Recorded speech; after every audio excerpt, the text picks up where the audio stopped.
ॐ भूर्भुवः स्वः तत्सवितुर्वरेण्यं भर्गो देवस्य धीमहि धियो यो नः प्रचोदयात् ॐ शान्ति शान्ति शान्तिः.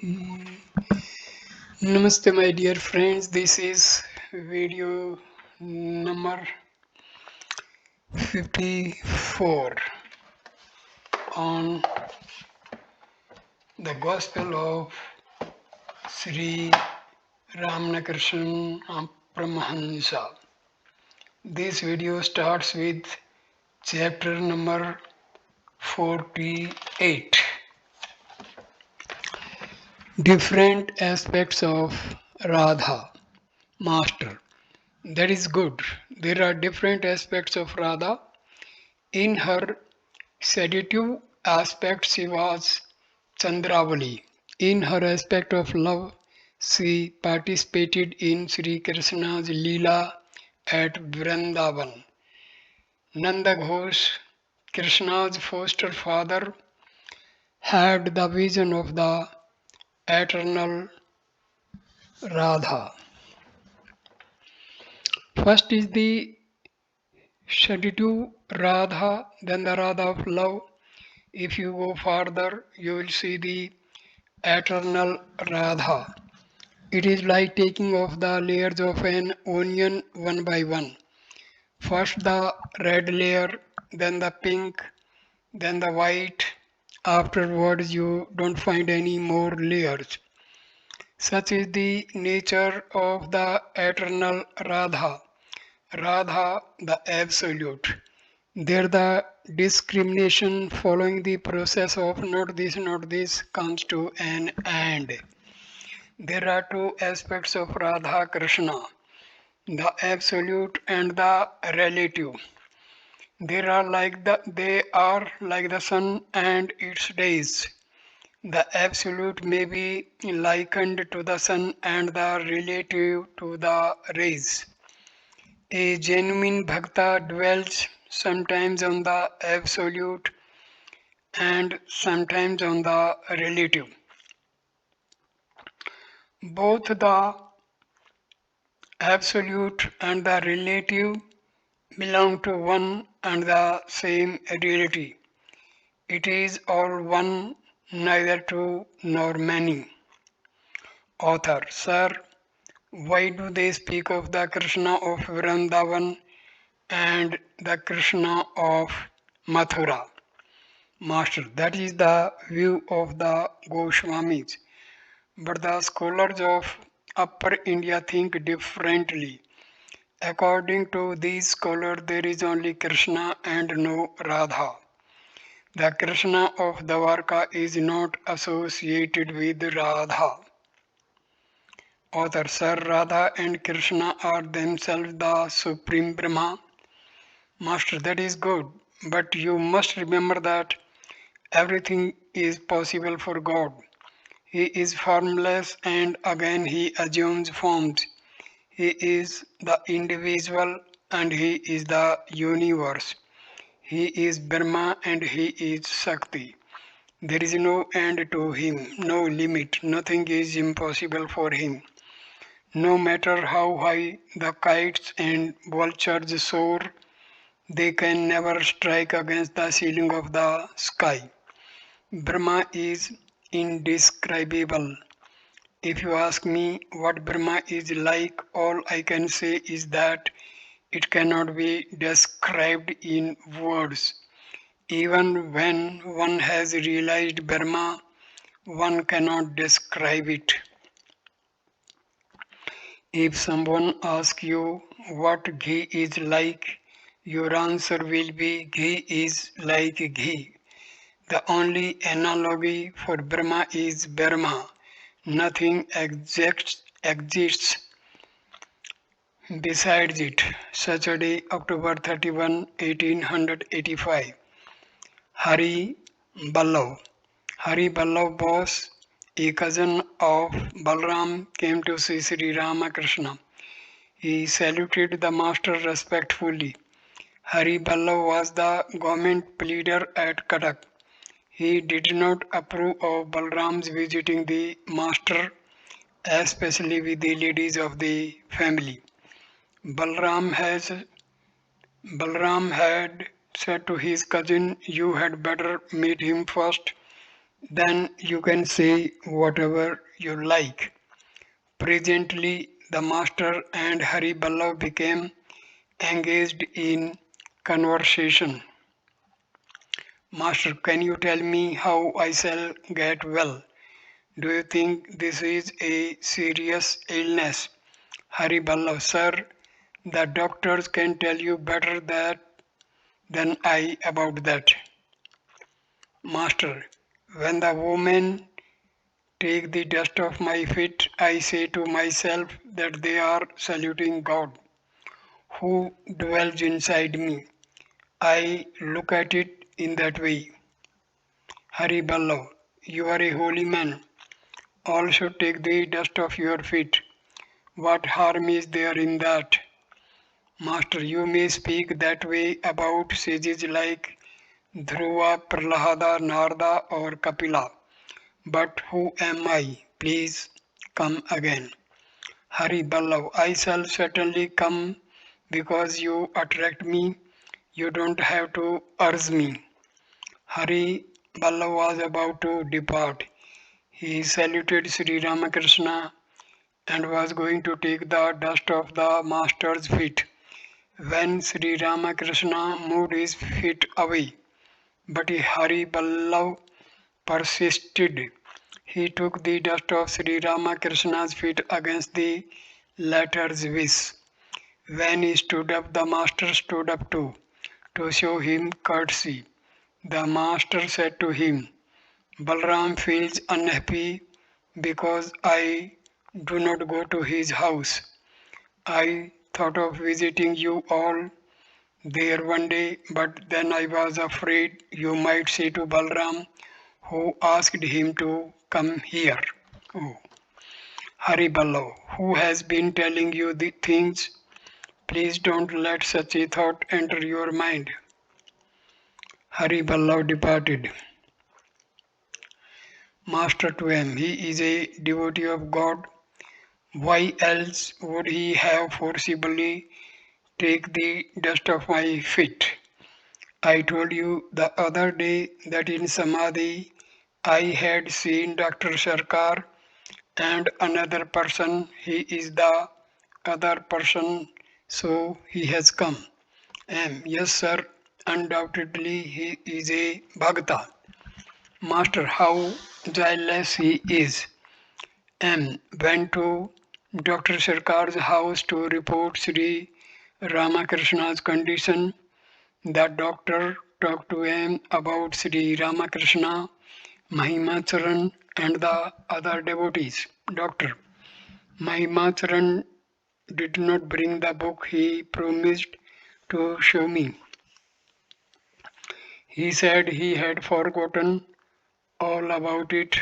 It is quite possible I am forgetful too. He has read a great deal. Doctor, then why is he in such a plight? Referring to the master, the doctor said, "What will a man accomplish with mere bhakti? He needs jnana too." Explains master's conceptions of jnana and bhakti. Why the master says that bhakti comes after jnana, but his conception of jnana and bhakti is quite different from yours. When he says that one obtains bhakti after jnana, he means that first comes the knowledge of reality and then bhakti. First the knowledge of Brahma and then bhakti. First the knowledge of God, then love for Him. When you speak of jnana, you mean the knowledge obtained through the senses. The jnana Sri Ramakrishna speaks of cannot be verified by our standard. The knowledge of reality cannot be, the jnana Sri Ramakrishna speaks of cannot be verified by our standards. The knowledge of reality cannot be tested by the knowledge obtained through the senses. But your jnana, the knowledge through the senses, can be verified. The doctor remained silent. Then he referred to the subject of divine incarnation. Doctor, what is this idea of divine incarnation? What is this taking the dust of a man's feet? And why you say that during your experiments in the laboratory you go into ecstasy when you think of God's creation? Further, you feel the same emotion when you think of man. If that is so, why should not we bow our heads before God? God dwells in the heart of man. According to Hinduism, God dwells in all beings. You have not studied this subject much. Since God dwells in all beings, what is wrong in saluting a man? Sri Ramakrishna says that there is a greater manifestation of God in certain things than in others. As the sun is reflected better by water and by a mirror than by other objects. Water exists everywhere but is most apparent in a river or lake. We bow down to God and not to man. God is how not God is God, not man is God. God cannot be known through reasoning. All depends on faith, of course. I am repeating to you what Sri Ramakrishna says. Dr. Sarkar presented M with one of his books, The Physiological Basis of Psychology. He wrote on the first page, as a token of brotherly regards, Misra's visit. It was about 11 o'clock in the morning. Sri Ramakrishna was sitting in his room with the devotees. He was talking to a Christian devotee named Misra. Misra was born of a Christian family in northwestern India and belonged to the Quaker sect. He was 35 years old. Though clad in European dress, he wore the ochre cloth of a sannyasi under his foreign clothes. Two of his brothers had died on the day fixed for the marriage of one of them, and on that very day Misra had renounced the world. Misra, it is Rama alone who dwells in all beings. Sri Ramakrishna said to the younger Naren within Misra's hearing, Rama is one, but he has 1,000 names. He who is called God by the Christian is addressed by the Hindus as Rama, Krishna, Ishvara, and by other names. A lake has many ghats. The Hindus drink water at one ghat and call it Jal. The Christians at another and call it water. The Muslims at a third and call it Pani. Likewise, he who is God to the Christian is Allah to the Muslims. Misra, Jesus is not the son of Mary, he is God himself to the devotees. Now he, pointing to Sri Ramakrishna, is as you see him again, he is God himself. You are not able to recognize him. I have seen him before in vision, though I see him now directly with my eyes. I saw a garden where he was seated on a raised seat. Another person was seated on the ground, but he was not so far advanced. There are four doorkeepers of God in this country: Tukaram in Bombay, Robert Michael in Kashmir, himself meaning Sri Ramakrishna in this part of the country, and another person in eastern Bengal. Master,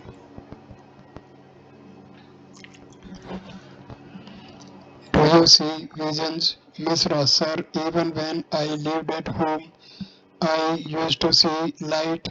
Then I had a vision of Jesus. How can I describe that beauty? How insignificant is the beauty of a woman compared with that beauty? After a while, Misra took off his trousers and showed the devotees the Gerva loincloth that he wore underneath.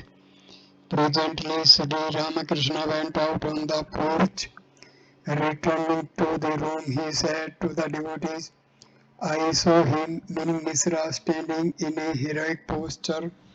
As he uttered these words, he went into samadhi. He stood facing the west. Regaining partial consciousness, he fixed his gaze on Misra and began to laugh. Still in a ecstatic mood, he shook hands with him and laughed again. Taking him by the hands, he said, You will get what you are seeking. Misra, with folded hands, since that day I have surrendered to you my mind, soul, and body. Sri Ramakrishna was laughing, still in an ecstatic mood. The master resumed his seat. Misra was describing his worldly life to the devotees. He told them how his two brothers were killed when the canopy came down at the time of the marriage. Sri Ramakrishna asked the devotees to take care of Misra. Dr. Sarkar arrived at the sight of him. Sri Ramakrishna went into samadhi. When his ecstasy abated a little, he said first the bliss of divine inebriation and then the bliss of Satchitananda, the cause of the cause. Doctor, yes, Master, I am not unconscious. The doctor realized that the master was inebriated with divine bliss. Therefore he said, No, no, you are quite conscious. Sri Ramakrishna smiled and said, I drink no ordinary wine, but wine of everlasting bliss. As I repeat my mother Kali's name, it so intoxicates my mind. It so intoxicates my mind that people take me to be drunk. First, my guru gives molasses for the making of the wine. My longing is the ferment to transform it. Knowledge, the maker of the wine, prepares it for me then. And when it is done, my mind imbibes it from the bottle of the mantra, taking the mother's name to make it pure. Drink of this wine, says Ram Prasad, and the four fruits of life are yours. Master blesses Dr. Sarkar. As the doctor listened to the words, he too became almost ecstatic. Sri Ramakrishna again went into a deep spiritual mood and placed his foot on the doctor's lap. A few minutes later, he became conscious of the outer world and withdrew his foot. He said to the doctor, Ah, what a splendid thing you said the other day. We lie in the lap of God.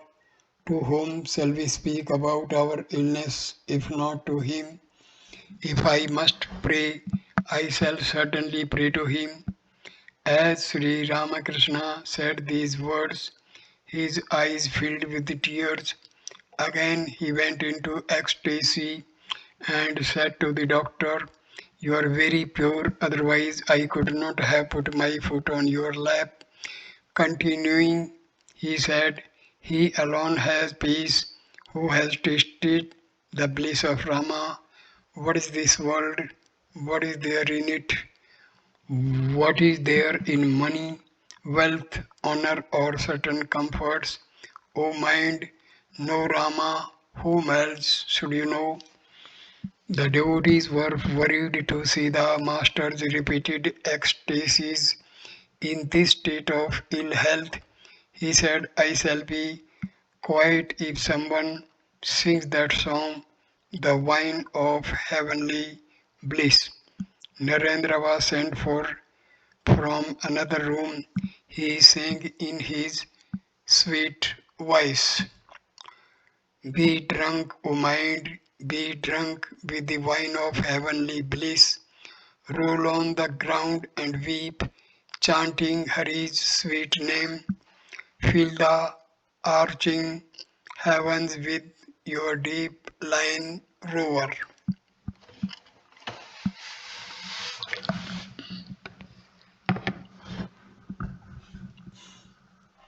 Singing Hari's sweet name with both your arms upraised.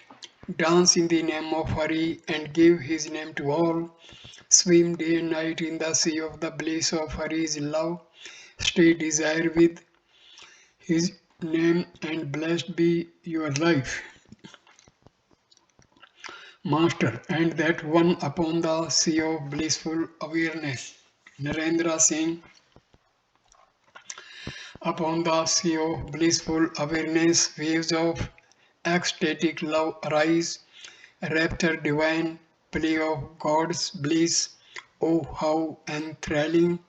Narendra sang again, meditate, O my mind, on the Lord Hari, the stainless one, pure spirit, through and through. How peerless is the light that in him shines. How soul bewitching is his wondrous form. How dear is he to all his devotees. Ever more beauteous in fresh blossoming love that shames the splendor of millions moon. Like lightning gleams the glory of his form, raising erect the hair for very joy.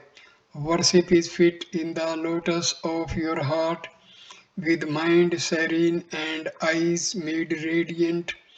With heavenly love, behold that matchless sight, caught in the spell of his love's ecstasy. Immerse yourself for evermore, O mind, in him who is pure knowledge and pure bliss. Dr. Sarkar listened to these songs attentively. When the singing was over, he said, that is a nice one, upon the sea of blissful awareness.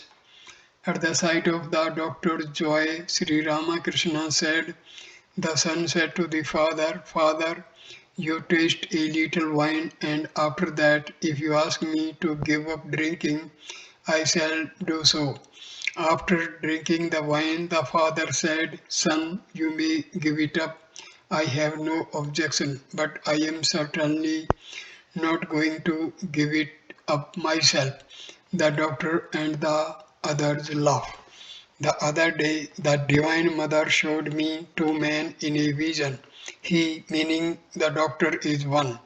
She also revealed to me that he will have much knowledge, but it is dry knowledge. Smiling to the doctor, but you will soften. Dr. Sarkar remained silent. Friday, November 6, 1885. It was the day of the Kali Puja, the worship of the Divine Mother, Sri Ramakrishna's chosen ideal. At about 9 o'clock in the morning, the master, clad in a new cloth, stood in the south room on the second floor of his temporary residence at Shampukur.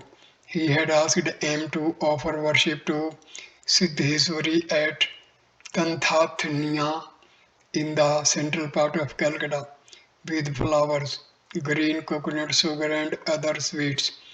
After bathing in the Ganges, M had offered the worship and some barefoot to Shampukur. He had brought the prasad with him. Sri Ramakrishna took off his shoes and with great reverence ate a little of the prasad and placed a little of it on his head. At the master's request, M had purchased two books of songs by Ram Prasad and Kamlakanta for Dr. Sarkar. Here are the books of songs by Ram Prasad and Kamlakanta. Master, four songs like these on the doctor. How are you trying, O mind, to know the nature of God? Who is there that can understand what Mother Kali is? O mind, you do not know how to farm. Follow lies the field of your life. Come, let us go for a walk, O mind, to Kali, the wish fulfilling tree. And yes, sir. Sri Ramakrishna was pacing the room with aim. He had put on his slippers.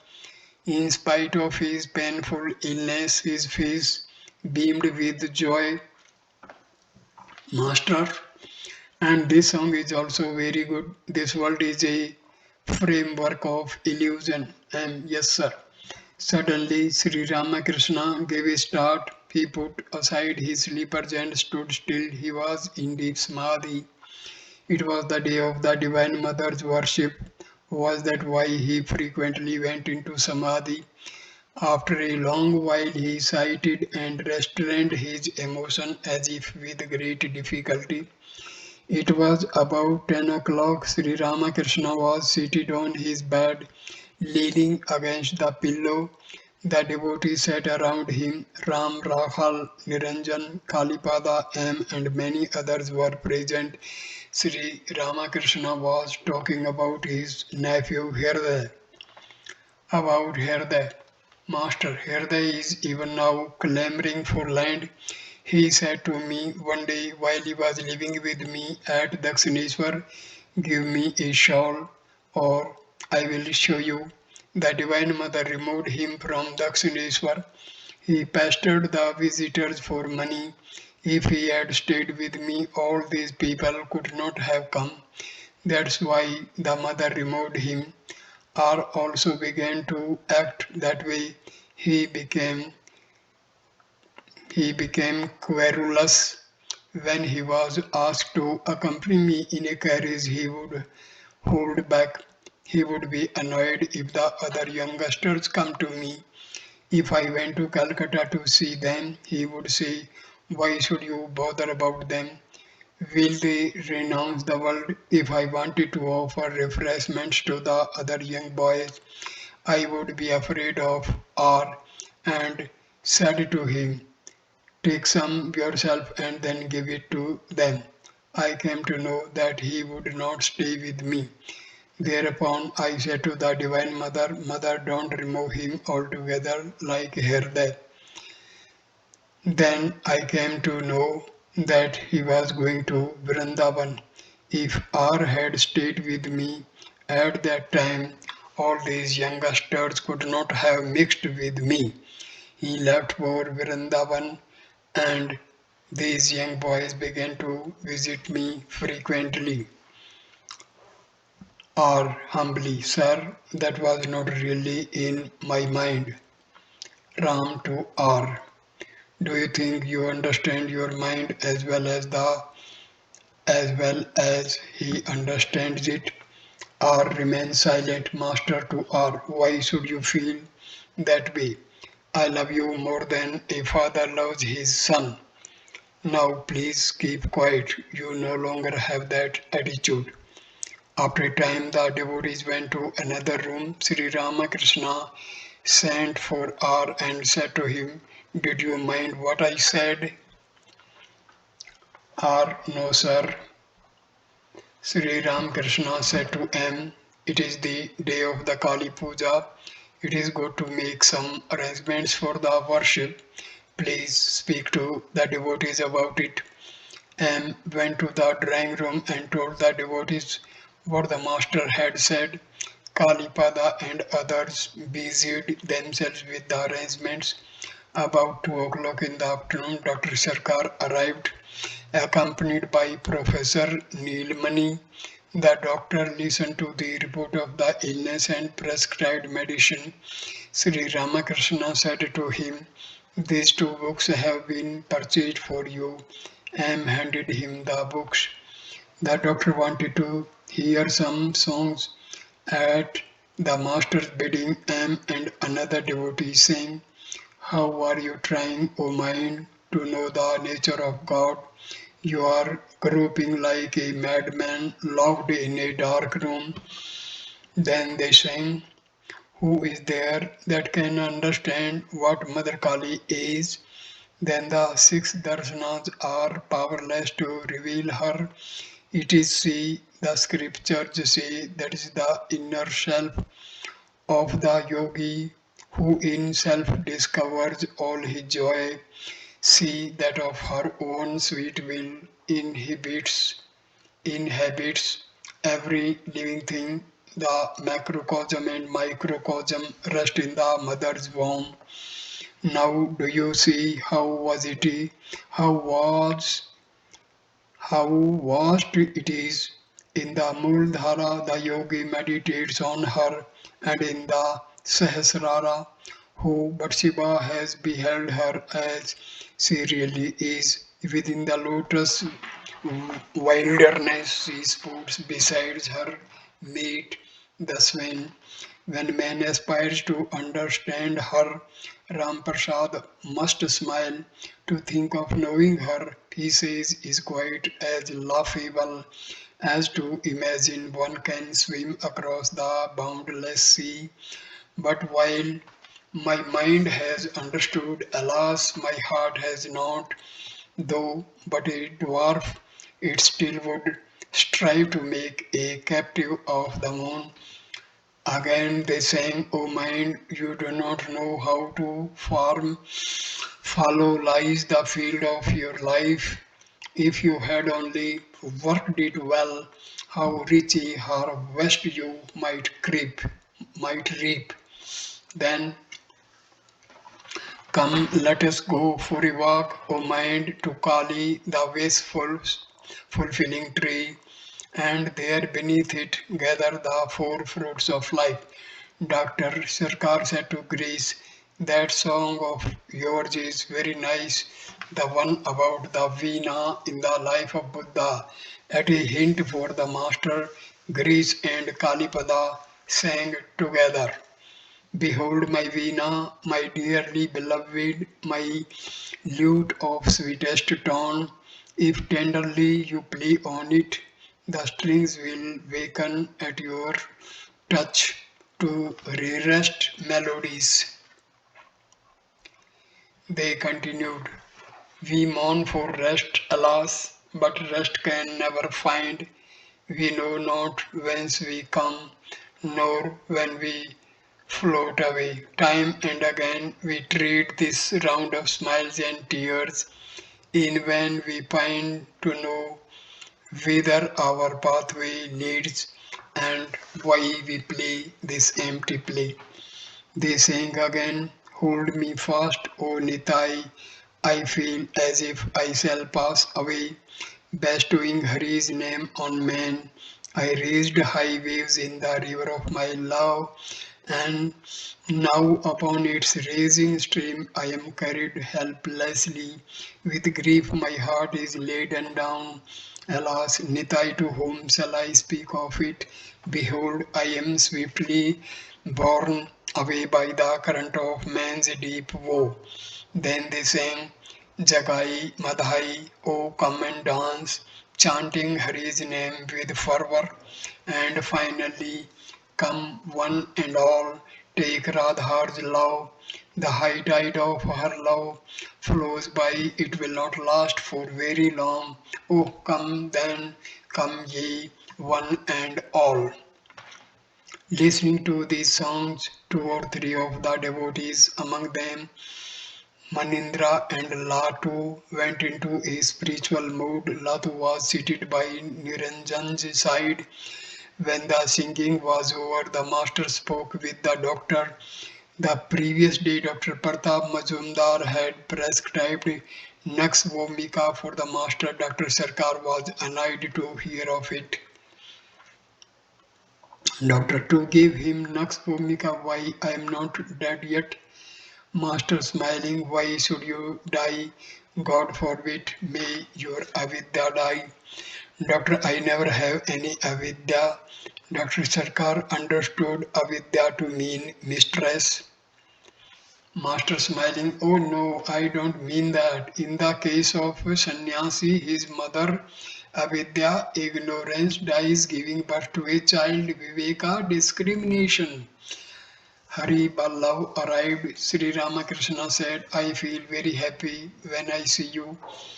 Hari Ballav was a man of very humble nature. He sat on the bare floor and not on the mat. He began to fan the master. He was the government lawyer at Cuttack. Professor Neelmani sat near them. Sri Ramakrishna did not want to offend him. Casting his glance on the professor, he said, Oh, what a grand day it is for me. A few minutes later, Dr. Sarkar and Professor Neelmani took their leave. Hari Ballab also departed, saying that he would come again. Worship of Kali. It is the dark night of the new moon. At 7 o'clock, the devotees make arrangements for the worship of Kali in Sri Ramakrishna's room on the second floor.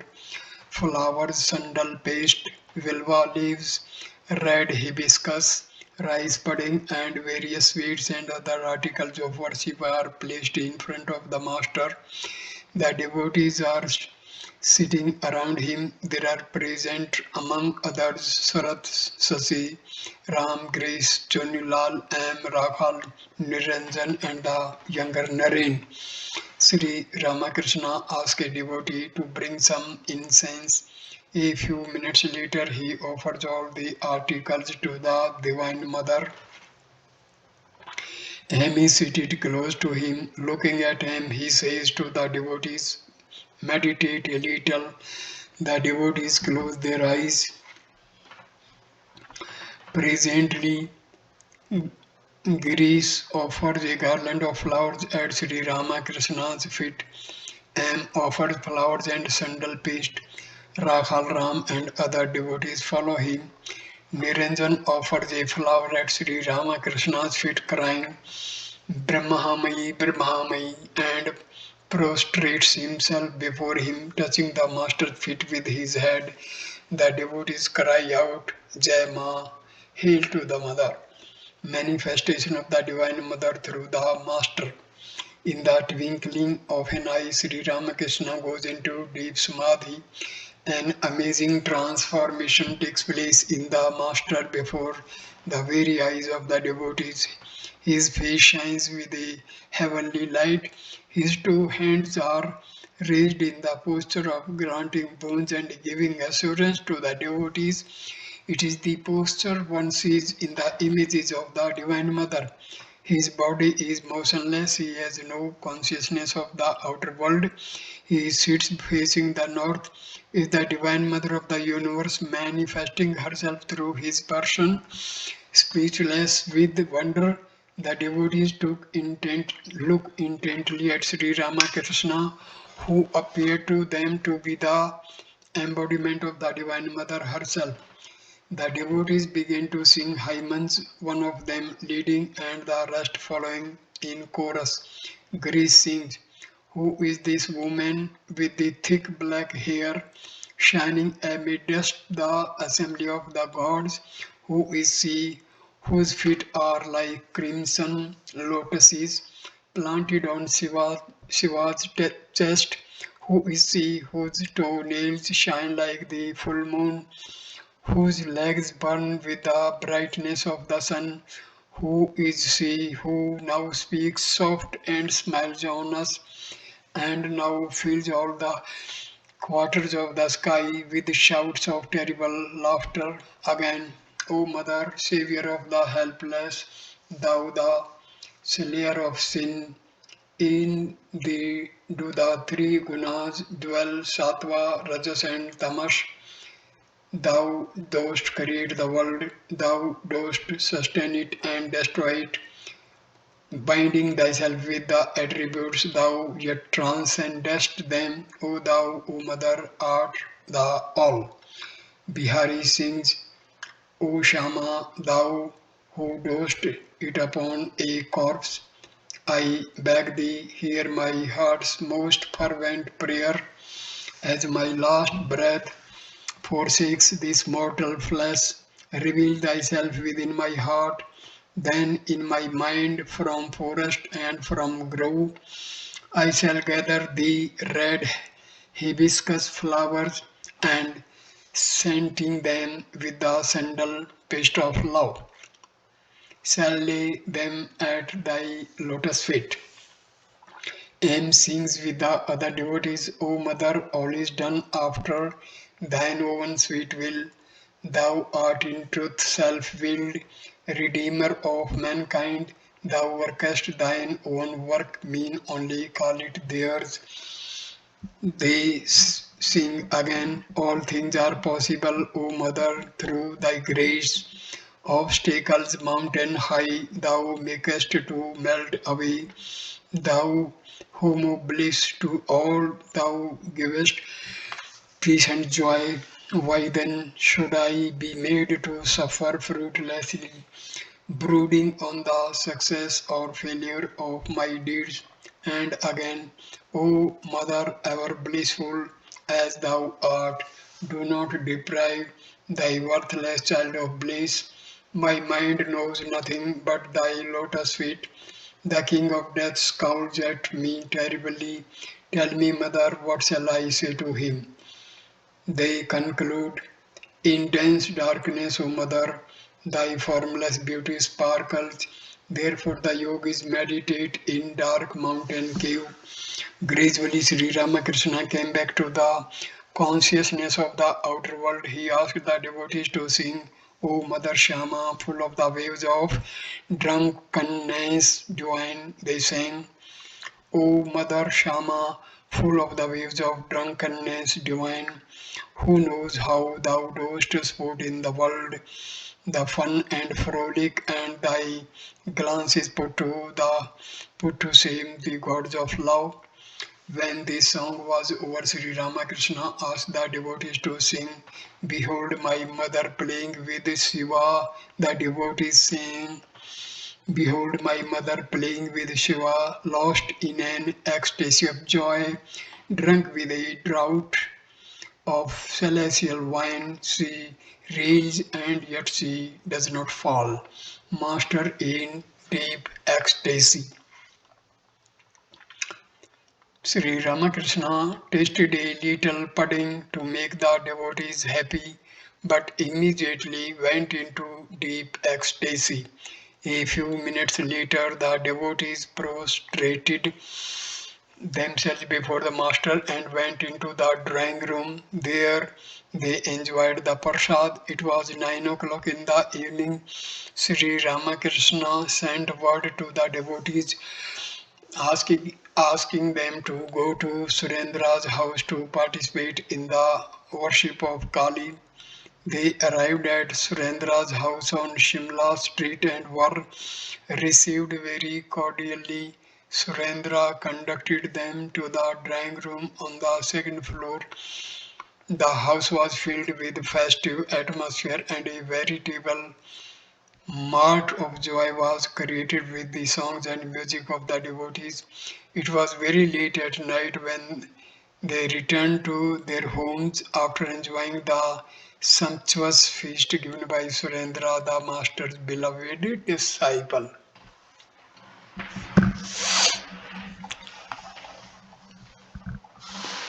Chapter 49, The Master at Kasipur.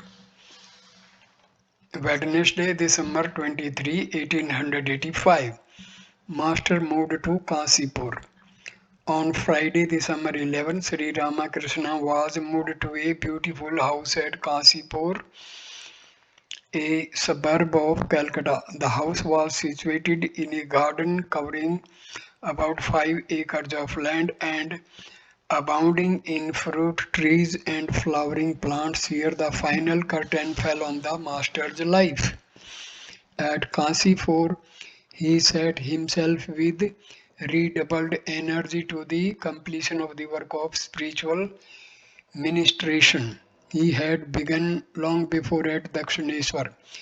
Realizing that the end of his physical life was approaching, he gave away his spiritual treasures without stint to one and all.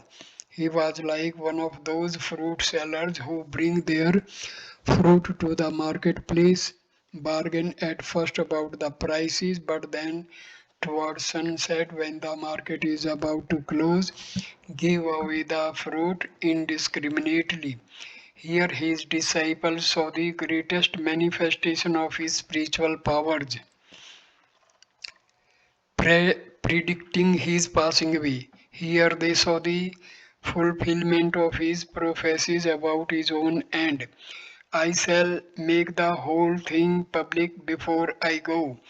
When people in large numbers come to know and whisper about the greatness of this body, then the mother will take it back.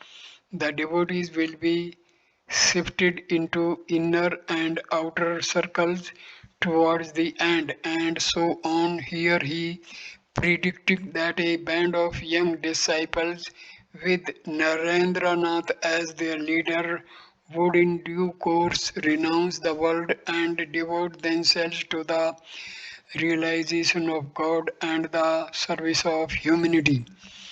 The main building at Kasipur had two stories with three rooms below and two above.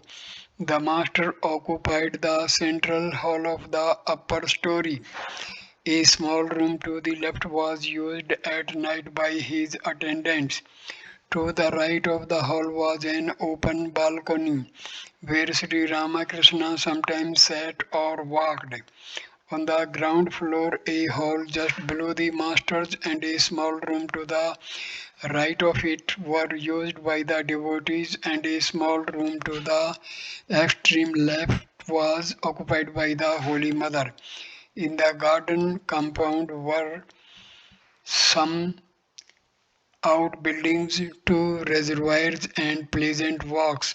Sri Ramakrishna breathed more freely in the open air of the new place, the companion of devotees.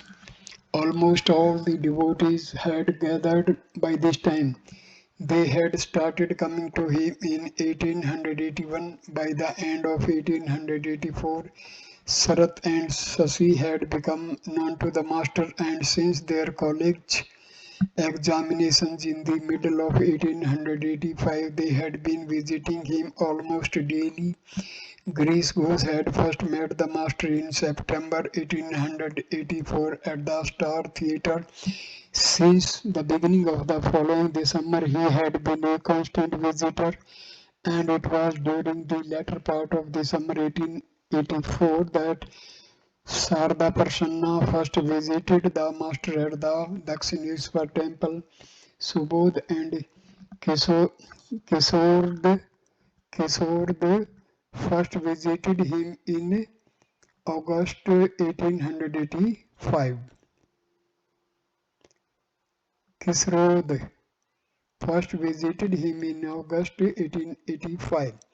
The young devotees had taken up their quarters at the garden house to tend Sri Ramakrishna. Although many of them visited their own homes every now and then, the householders came to see the master almost every day, and some of them occasionally spent the night.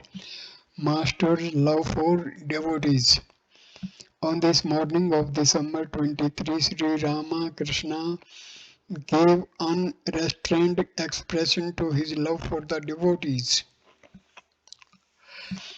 He said to Niranjan, "You are my father, I shall sit on your lap." Touching Kalipada's chest, he said, "May your inner spirit be awakened."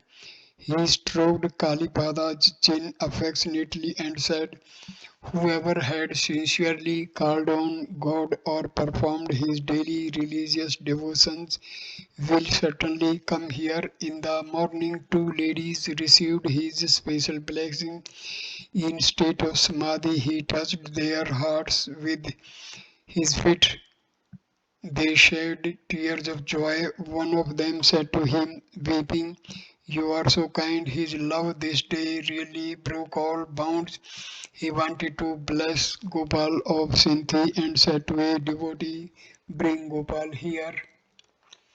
It was evening. Sri Ramakrishna was absorbed in contemplation of the Mother of the Universe. After a while, he began to talk very softly with some of the devotees, Kali, Chunilal M, Navagopal, Sasi Niranjan, and a few others were present.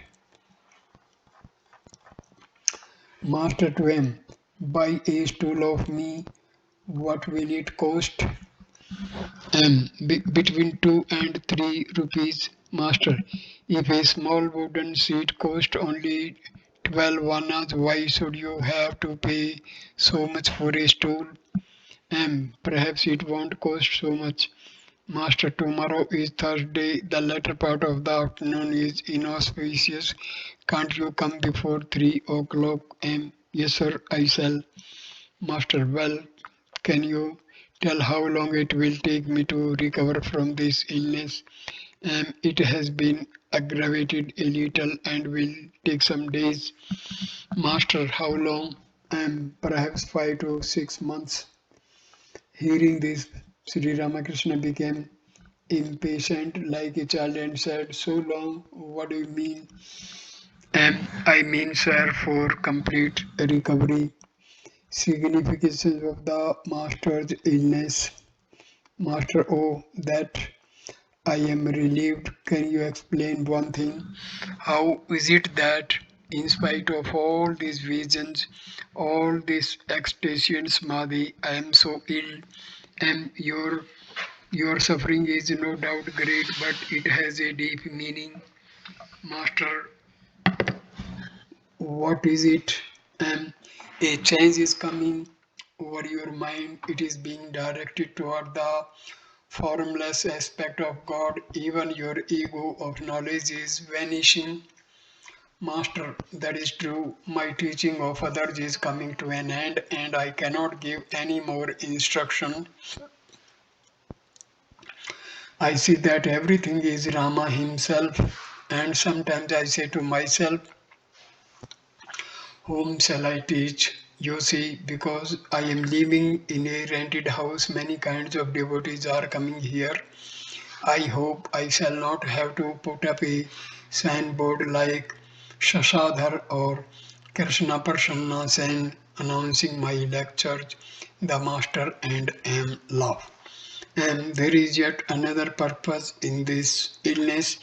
It is the final shifting of disciple. The devotees have achieved in these few days what they could not have realized by 5 years tapasya.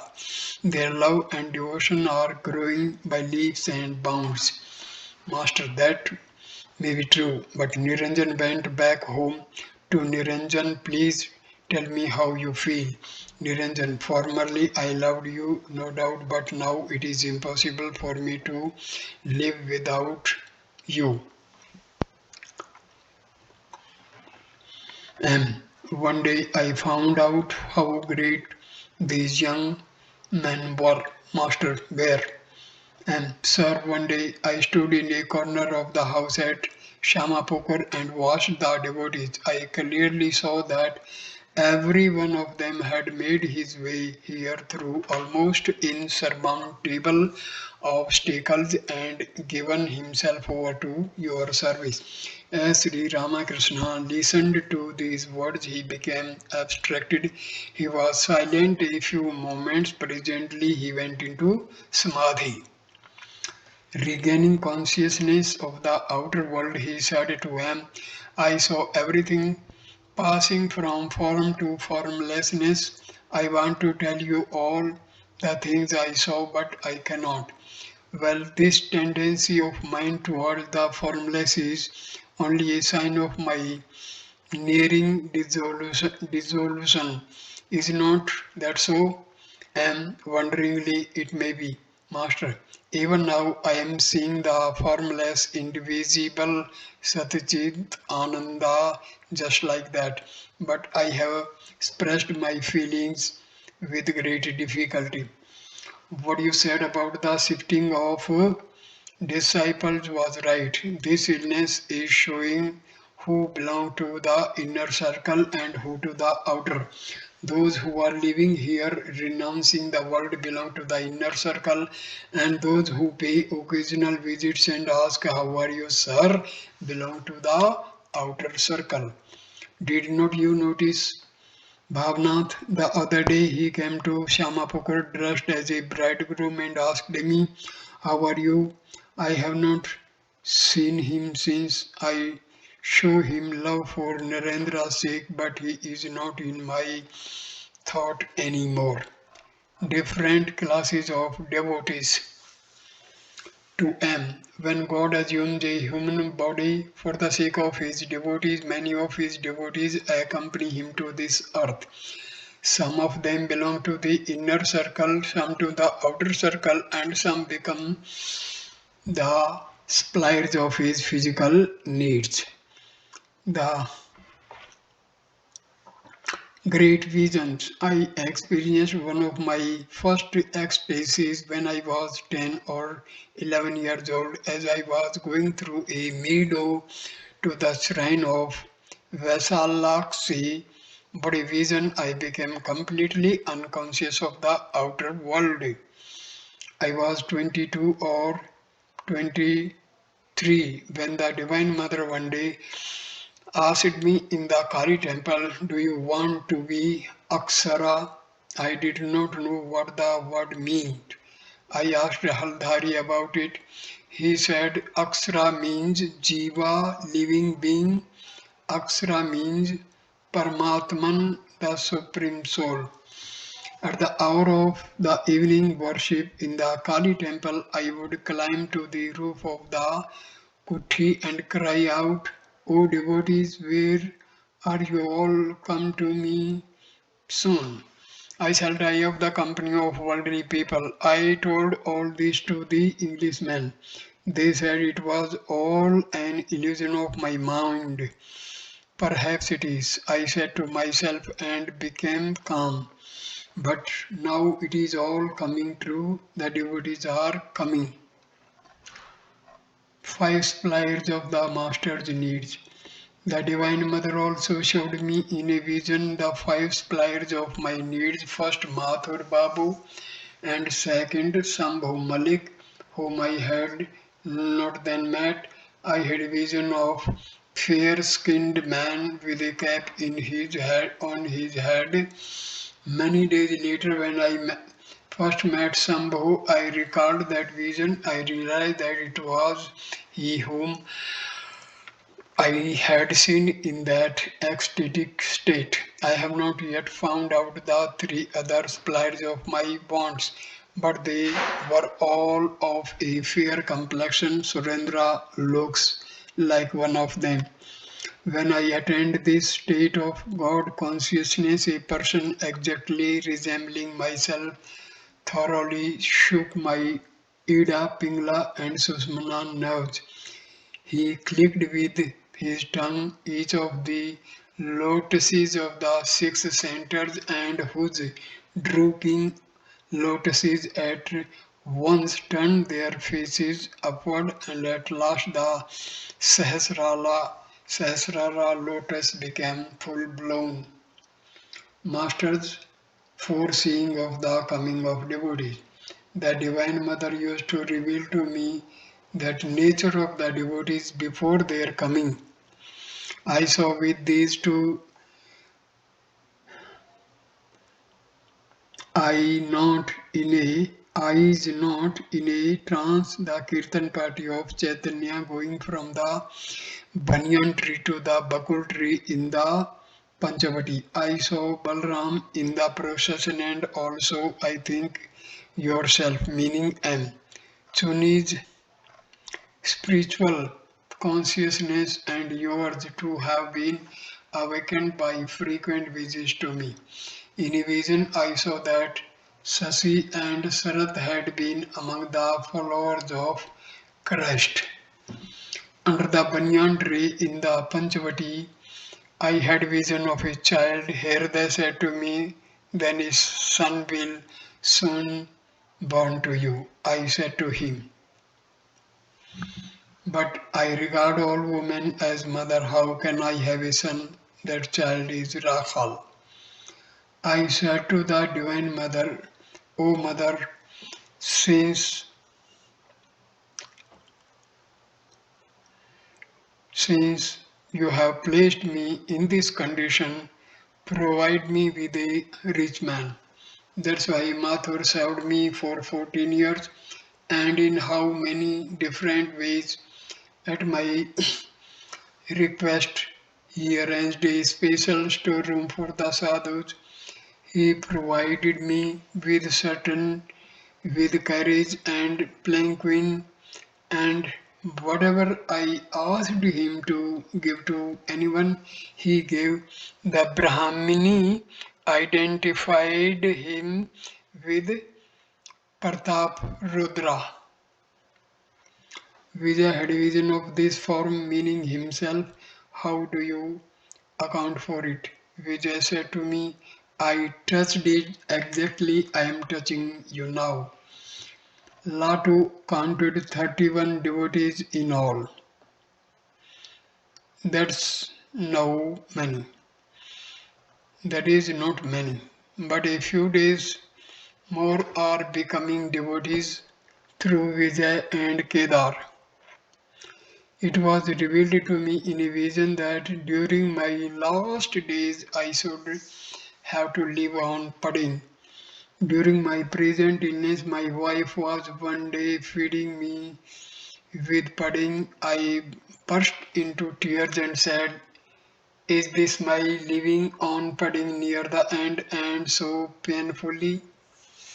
Monday, January 4, 1886. It was the 14th day of the dark fortnight of the moon. At 4 o'clock in the afternoon, Sri Ramakrishna was sitting in his room. He told M that Ram Chatterjee has come from the Kali temple at Dakshineshwar to inquire about his health. He asked M whether it was now very cold at the temple garden. Master and Narendra. Narendra arrived. Now and then the master looked at him and smiled. It appeared to M that day the master's love for his beloved disciple was boundless. He indicated to M by a sign that Narendra had wept. Then he remained quiet. Again he indicated that Narendra had cried all the way from home. No one spoke. Narendra broke the silence. Narendra, I have been thinking of going there today. Master, where? Narendra, to Dakshineshwar. I intend to light a fire under the bale tree and meditate. Master, no, the authorities of the powder magazine will not allow it. The Panchavati is a nice place. Many sadhus have practiced japa and meditation there, but it is very cold there. The place is dark too. Again, for a few moments, all sat in silence. Master to Narendra, smiling, won't you continue your studies? Narendra, looking at the master and M, I shall feel greatly relieved if I find a medicine that will make me forget all I have studied. The elder Gopal, who was also in the room, said, I shall accompany Narendra. Kalipada Ghosh had brought a box of graves for Sri Ramakrishna. It lay beside the master. The master gave Narendra a few and poured the rest on the floor for the devotees to pick up. Narendra's yearning for God. It was evening. Narendra was sitting in a room downstairs. He was smoking and described to M the yearning of his soul. No one else was with them. Narendra, I was meditating here last Saturday when suddenly I felt a peculiar sensation in my heart. And it was the awakening of the Kundalini. Narendra, probably it was. I clearly perceived the Ida and the Pingala nerves. I asked Hajra to feel my chest. Yesterday I saw him, meaning the master, upstairs and told him about it. I said to him, all the others have had their realization. Please give me some. All have succeeded. Shall I alone remain unsatisfied?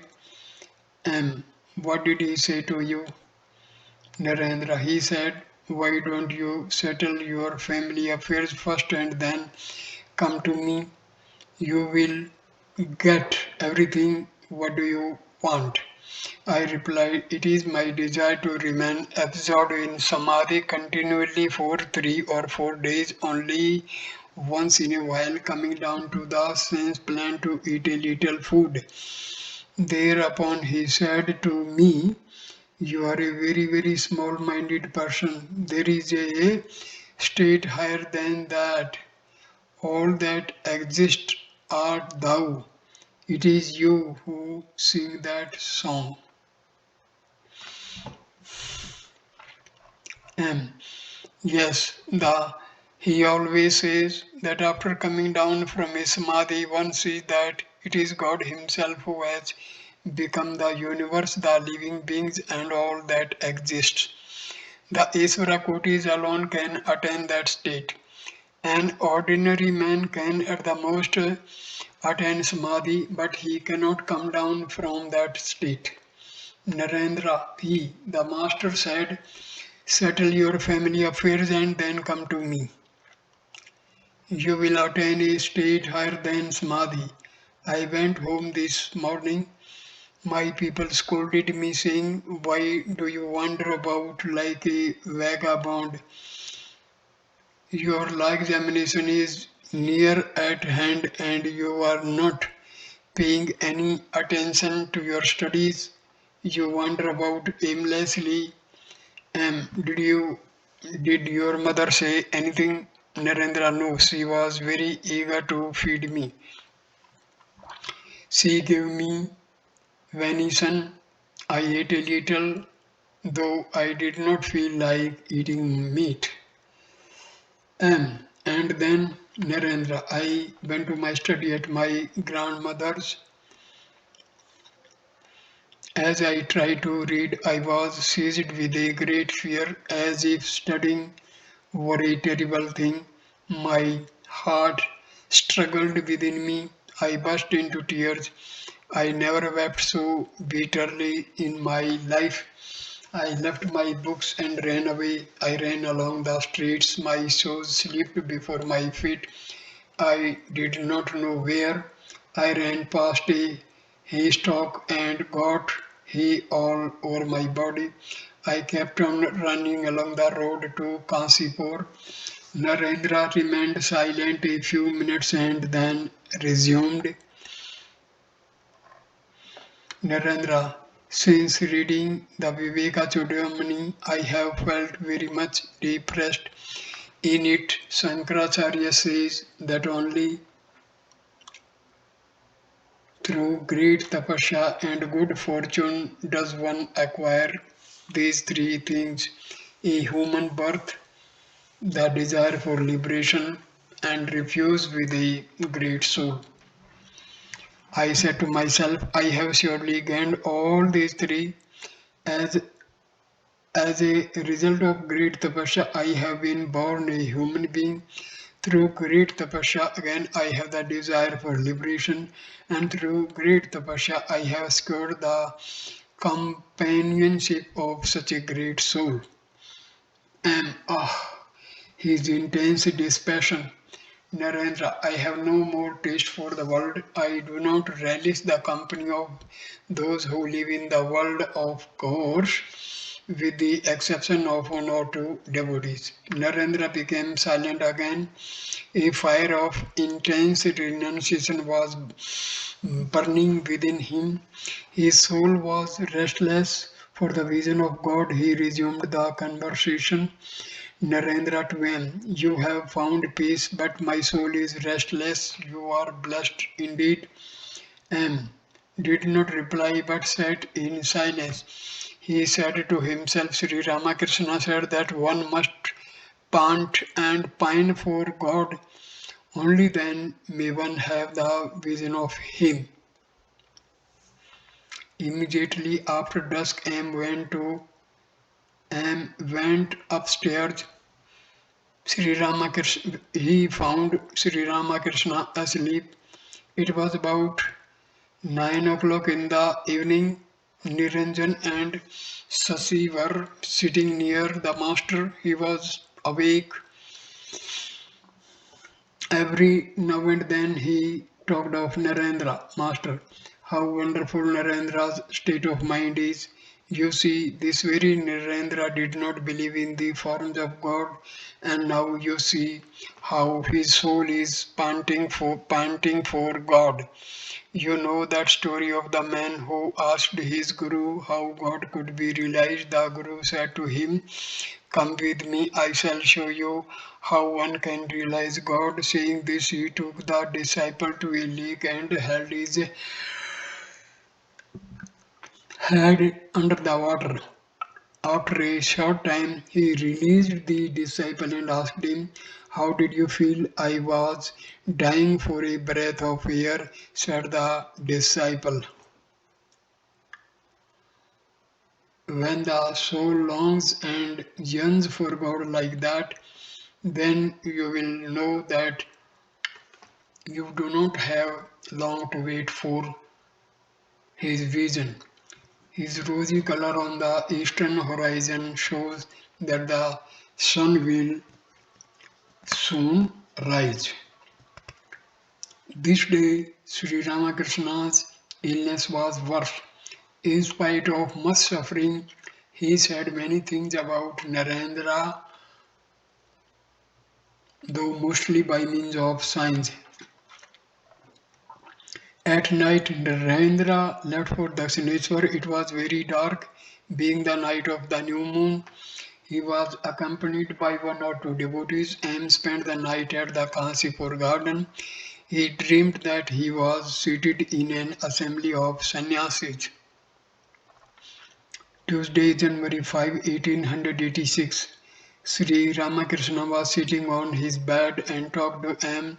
No one else was in the room. It was about 4 o'clock in the afternoon. Master, if if Aksarodi Marx makes a pilgrimage to Ganga Sagar, then please buy a blanket for him. Yes, sir. Sri Ramakrishna was silent a few minutes, then he continued. Devotees detachment from the world.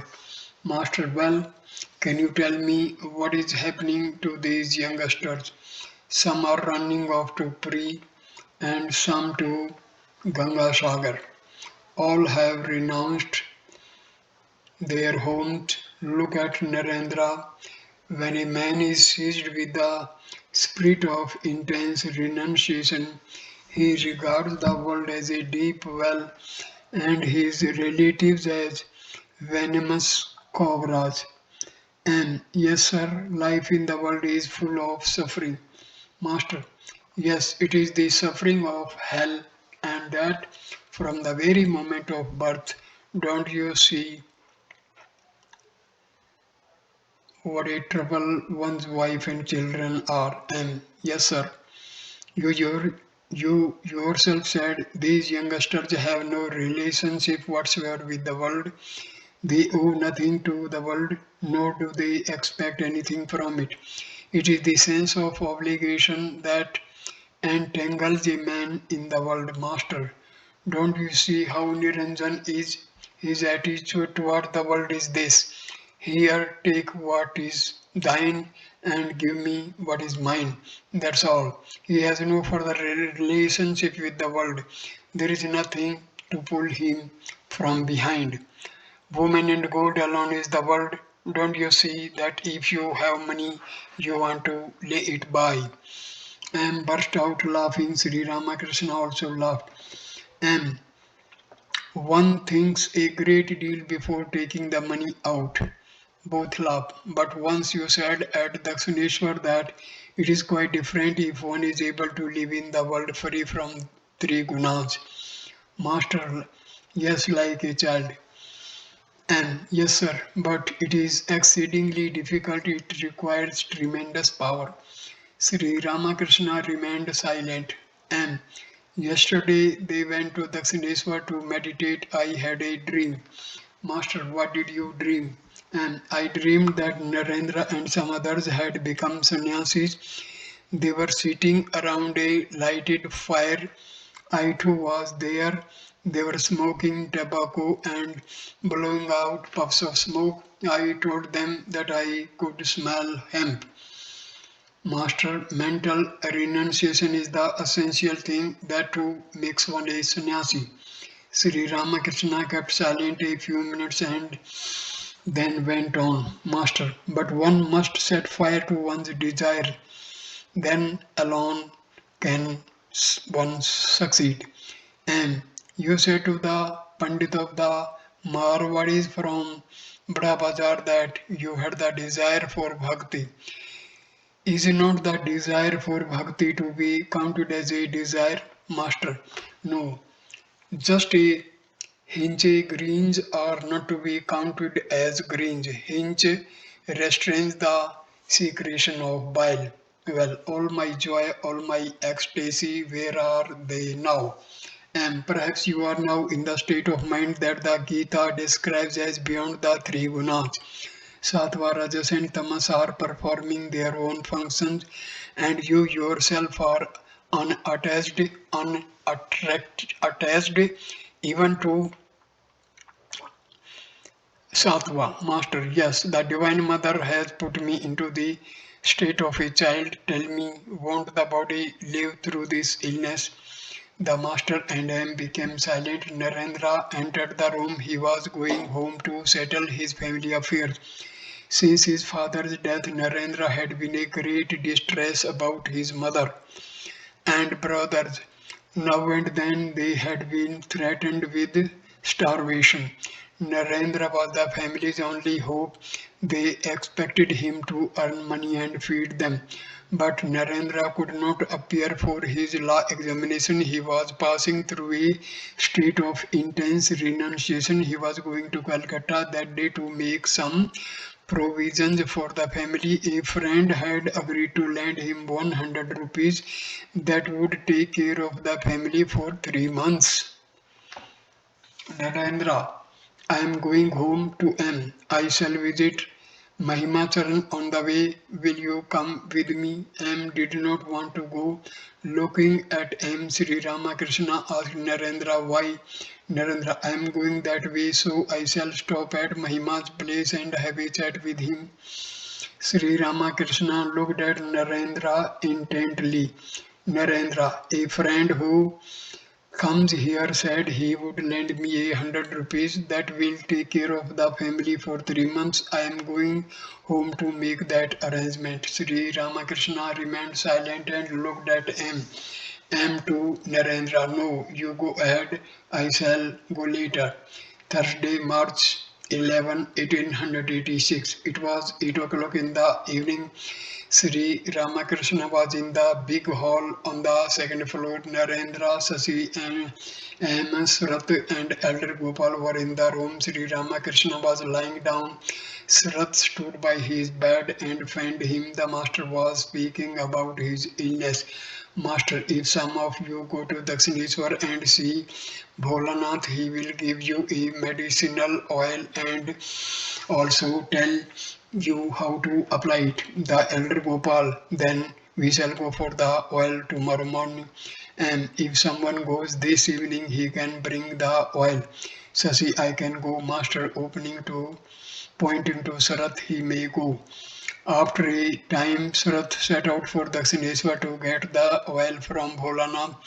The devotees sitting around Sri Ramakrishna's bed were silent. Suddenly, the master sat up. He spoke to Narendranath. Brahma is beyond the gunas, master. Brahma is without taint. The three gunas are in Brahma, but it is itself untainted by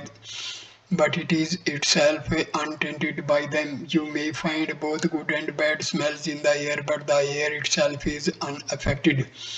Shankaracharya was going along a street in Banaras. An outcast carrying a load of meat suddenly touched him. What? Said Shankara. You have touched me. Revered sir, said the outcast, I have not touched you, nor have you touched me. The Atma is above all contamination, and you are that pure Atma. At this point, I conclude this video. Next video, number 55, will start with chapter number 49. Thank you. Namaskar.